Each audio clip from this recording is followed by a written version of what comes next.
sobre um assunto muito interessante, é o chamado totalitarismo, ou os estados totalitários, que se desenvolvem na Europa no período entre guerras. E aí você vai virar para mim e vai perguntar, o que é o estado totalitário? Como é que ele se organizou? Como é que ele se desenvolveu?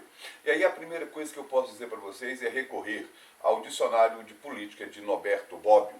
E ele diz o seguinte: forma de organização do Estado na qual todo o poder se concentra nas mãos de um pequeno grupo de pessoas. Então isso é a base do Estado totalitário, a definição clássica do Estado totalitário ou do totalitarismo. Aí você vai virar para mim e vai perguntar, Guerra, mas espera aí, como é que esse Estado totalitário surgiu na Europa? Aí, para a gente entender isso daí, é só a gente lembrar exatamente da Europa após a Primeira Guerra Mundial. O que ocorre com a Europa nessa Primeira Guerra Mundial? A Europa é o grande palco da guerra, é o grande centro da Primeira Guerra. Portanto, o maior local de destruição vai ser a própria Europa. Então, quando a Primeira Guerra termina, a Europa sai da guerra completamente arrasada, destruída, falida, arrebentada, com milhões de pessoas mortas, com inválidos, com deficientes, com malucos, loucos em função da própria guerra e da trincheira. Então a Europa é um caos total. Isso sem falarmos na crise econômica, que vai ser extremamente profunda. A economia europeia está completamente arrasada, destruída. Então é inflação, desemprego, fome, loucuras para todo lado, mendigos pelo meio das ruas. Então, na realidade, a Europa é o caos, é o retrato do caos. Enquanto essa Europa é o caos, é óbvio que vão surgir as ideias mais malucas possíveis. Como assim? Então, alguns intelectuais, a própria população, líderes, vão culpar o liberalismo e a democracia, porque foram os modelos políticos que levaram a Europa à guerra e foram incapazes de impedir essa Primeira Guerra Mundial. Então o que começa a ocorrer? Vão culpar. Quem é que a gente culpa? A gente culpa exatamente esses governos liberais, esses governos democratas que marcavam a Europa no período anterior à Primeira Guerra Mundial. E ao mesmo tempo em que isso ocorre, a gente tem que lembrar que vai estar acontecendo lá na outra parte da Europa, na Europa Oriental, ocorreu a famosa Revolução Socialista Russa, ou simplesmente chamada de Revolução Russa. Essa Revolução Socialista Russa, ou essa Revolução Russa, ela vai ser a montagem do primeiro país socialista da história. Logicamente, qual era a notícia, ou as notícias que chegavam do lado da Rússia ali? Ora, as notícias que chegavam eram as melhores possíveis, mesmo não sendo verdade, mas era o que chegava.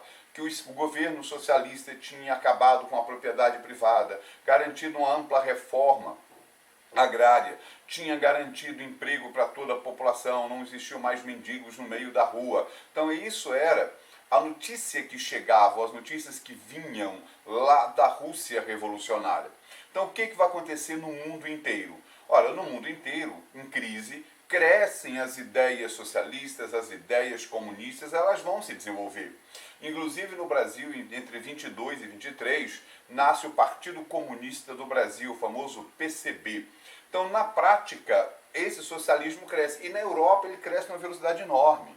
Por quê? Porque ele já existia desde o final do século XIX.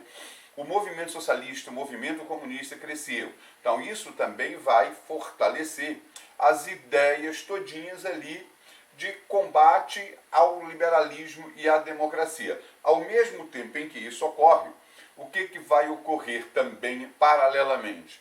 Grupos radicais de direita que existiam desde o século XIX, ultranacionalistas, contrários à democracia, contrários à liberdade, contrários ao socialismo e ao comunismo.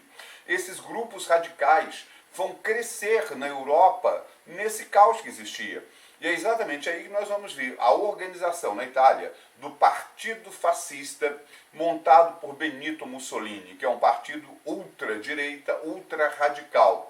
Além do Partido Fascista, na Alemanha se desenvolve o Partido Nazista, liderado por Adolf Hitler. Então, na prática, esses estados totalitários, eles começam a nascer o que a gente chama dos estertores da Primeira Guerra Mundial.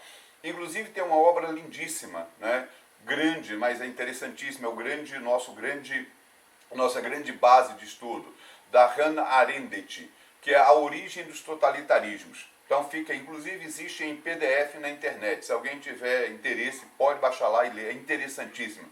É a grande base para os estudos do totalitarismo. E aí o que vai acontecer? Esses estados vão emergir na Europa. E o que caracteriza esses estados? A primeira grande característica do estado totalitário é um terror permanente contra o indivíduo. Então é um estado onde o Estado vai exercer uma violência louca. Os indivíduos vão estar em permanente pânico. Em permanente pânico. A violência é uma das grandes marcas do Estado totalitário. A ausência de liberdades, a ausência de poder legislativo eficaz, um poder judiciário submetido ao controle desse poder executivo. Outra coisa importante, vai ocorrer a supressão de todos os direitos individuais e coletivos. O que quer dizer isso na realidade? Ora, na prática, a Constituição é mudada, é anulada, não existe Constituição. O poder executivo ele está acima do Estado, ele está acima dos indivíduos. Portanto, o que ocorre na prática? Você não tem direito, não tem liberdade de ir e vir, não tem liberdade de pensamento, muito menos liberdade de organização política, de organização partidária. Uma das grandes marcas é o unipartidarismo, a existência de um único partido político. Outro ponto, a violência. A violência vai ser a outra grande marca. É uma repressão extremamente violenta por parte do Estado em relação aos indivíduos, aos cidadãos. E isso sem a gente falar nas perseguições que serão realizadas. Todo Estado totalitário vai combater estrangeiros, vai eliminar homossexuais, vai eliminar deficientes físicos, deficientes mentais, mendigos. Então, eles vão fazer, inclusive, em alguns casos, esterilização. No caso da Alemanha, um dos grandes grupos perseguidos, além de homossexuais, ciganos, vão ser os judeus. Né? Então vem toda uma perseguição, uma violência extremada contra esses indivíduos. E é óbvio, não precisa dizer que quem é que vai controlar todos os meios de comunicação. Quem controla todos os meios de comunicação é exatamente o Estado. Então a comunicação é controlada, a censura total sobre os meios de comunicação, todos eles controlados pelo Estado, inclusive escolas, educação, livros. Na Alemanha, Hitler vai criar a queima de livros todinhas ali, exatamente para impedir que crescessem ideias contrárias às suas ideias, às suas imposições. E quando a gente fala em censura, um dos grandes mecanismos também utilizado por eles, estados totalitários, é a propaganda de massa, é massificar a propaganda. Isso porque vai ter um pensador importante na virada do século XIX para o século XX, o Pareto. E o Pareto diz claramente que o indivíduo ele não age pela razão, ele age sempre pelo instinto e pela emoção. E que é possível controlar essas massas estimulando nela o instinto e a emoção, e jamais a razão. Né? Inclusive, Mussolini vai dizer que o seu grande livro de cabeceira era exatamente a obra de Pareto.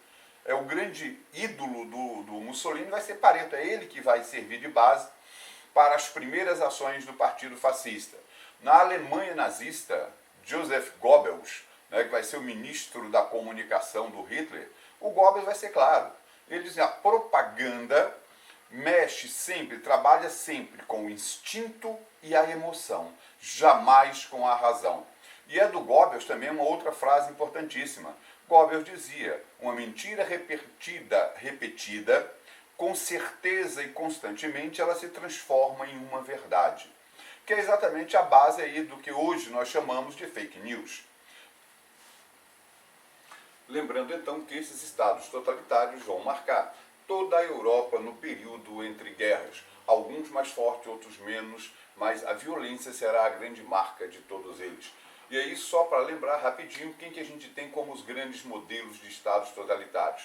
A Itália, que vai ser o primeiro estado totalitário a se formar, controlado pelo Partido Fascista, daí o nome de fascismo. E aí uma coisa importante, a Alemanha vai seguir em parte o modelo italiano, vai criar o Estado nazista, Salazar em Portugal cria o salazarismo, Franco na Espanha cria o Estado franquista ou franquismo, e eles vão ter pontos muito importantes em comuns. E aí outra coisa importante, a gente vai ter um Estado também totalitário de extrema esquerda, que é o Estado soviético montado por Stalin, que é o stalinismo. E aí na próxima aula nós vamos começar a detalhar cada um desses estados. E o primeiro que nós vamos falar vai ser exatamente o Estado fascista de Benito Mussolini. Vamos ver como ele se organizou e como é que Mussolini agiu para manter o poder. E por enquanto é só. E para vocês um grande beijo em seus corações. Tá? Um grande abraço virtual em todos vocês. E muito obrigado por permitir que eu esteja com vocês e na casa de vocês. Assim como vocês estão na minha casa, é uma grande alegria recebê-los aqui, mesmo que virtualmente. Tá? E aí não se esqueçam, se puder, preserve-se, mantenha-se em casa, só saia se for extremamente necessário. Né? Mesmo quando vier a liberação do comércio, que deve estar vindo por aí, mantenha, só saia para ir a esse comércio se for extremamente necessário. Então, para vocês, um grande beijo em seus corações. E até a próxima aula.